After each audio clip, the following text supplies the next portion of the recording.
Hello అండి. వినాయక చవితి ముందు రోజు తదియ కుడుముల నోమని మేము నోముకుంటాము. దానికోసం ముందు రోజే నేను దొప్పలు కుట్టుకున్నాను. సో ఈ దొప్పల కోసం ఏంటంటే బాదమాకులు తీసుకొచ్చాను. బాదమాకులే కాకుండా మనం మోదుకాకులు కూడా యూస్ చేసుకోవచ్చు. ఒకవేళ మోదుకాకులు దొరికితే అవి అయినా యూస్ చేయొచ్చు, బాదమాకులు కూడా యూస్ చేయొచ్చు, పచ్చివైనా యూస్ చేయొచ్చు, డ్రైవి అయినా కూడా యూస్ చేయొచ్చు. సో దీన్ని దొప్పల్లాగా కుట్టుకోవాలి.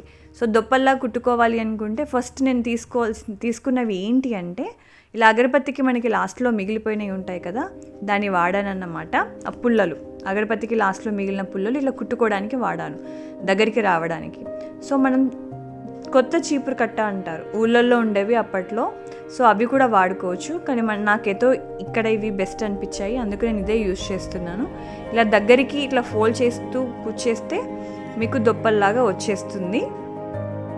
సో నేను ఇలా ఒక 2-3 ప్రిపేర్ చేసి పెట్టేశాను. అవి కూడా చూడండి, మనిషికి 2 దొప్పలు యూజ్ అవుతాయి. దాని మీద మనం కవర్ చేయడానికి కూడా మనకి ఒక ఆకు కూడా సపరేట్గా ఉంచుకోవాలి. దొప్పలు కుట్టుకున్నాక మనకి ఇలా కనిపిస్తుంది, ఒకసారి చూడండి. అండ్ ఈ దొప్పలలో మనం ఏం చేస్తాము అంటే బియ్యపిండి చేసిన కుడుములు పెట్టి నోముకుంటాము. సో బియ్యపిండితో చేసిన కుడుములు 16. దీని లోపల పోక, పైసా, బెల్లం, నెయ్యి ఇవన్నీ కూడా వేస్తారన్నమాట.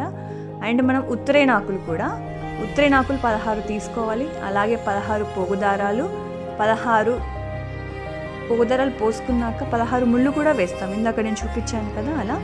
అండ్ దీనికి 3 పోగుదారాలు కొట్టేసేసి మనం ఆకులు కలిపి 3 వేసేసుకోవాలి. ఇలా 3 వేసుకున్నాక 2 దారాలు తయారు చేసుకుంటాము. 2 దారాలు, దాన్ని ఒకటేమో దేవుని దగ్గర గౌరవంకి పెట్టుకుంటాము, ఇంకొకటేమో కుడుముల మీద ఇలా పెట్టేసుకొని నోముకుంటాము. మన చీర కుంకి 16 బొట్లు పెట్టుకొని ఇలా 16 సార్లు నోముకోవాలి. అప్పుడు నోము పూర్తయిపోయినట్టు. ఇలా నోముకున్నాక మనం ఏం చేస్తామంటే వచ్చిన వాళ్ళకి దీన్ని వాయనంలాగా ఇచ్చేసి ఆ దారాన్ని వాళ్ళకి కట్టాలి. ఓకేనా? అలా కట్టాక వాళ్ళు మనకి ఆశీర్వాదం ఇస్తారు, అప్పుడు నోము పూర్తయిపోయినట్టు. ఇలా సో ఈ వాయినాన్ని ఒకరికొకరు ఇచ్చిపుచ్చుకోవాలి. మనం ఎలా చేస్తామో వాళ్ళు కూడా మనకు అలాగే చేస్తారన్నమాట. నేను ఇక్కడ మన ఆడపడుచుని పిలిచేసి ఇచ్చేసాను. మనం వాయనం ఇచ్చేటప్పుడు 3 సార్లు ఇస్తినమ్మ వాయనం, పుచ్చుకుంటున్నమ్మ వాయనం అనాలి. 2 సార్లు ఇస్తివరం, అడిగితివరం అని కూడా చెప్పాలి. ఇలా ఇది 3, అది 2, 5 సార్లు అయిపోతుంది. అయిపోయాక మనకి ఒళ్ళో అది వాయనం ఇచ్చేసి పెట్టేశాక ఆ దారాన్ని తీసి మన చేతికి ఇలా కడతారన్నమాట. ఇది ఇలా కట్టేసి అక్షంతలు పెట్టేసి మనకు ఆశీర్వాదం తీసుకుంటే కంప్లీట్గా నోము పూర్తయిపోయినట్టే. తదియ కుడుముల నోము అన్నమాట. సో కొన్ని పిక్స్ షేర్ చేస్తున్నాను, ఒకసారి చూడండి.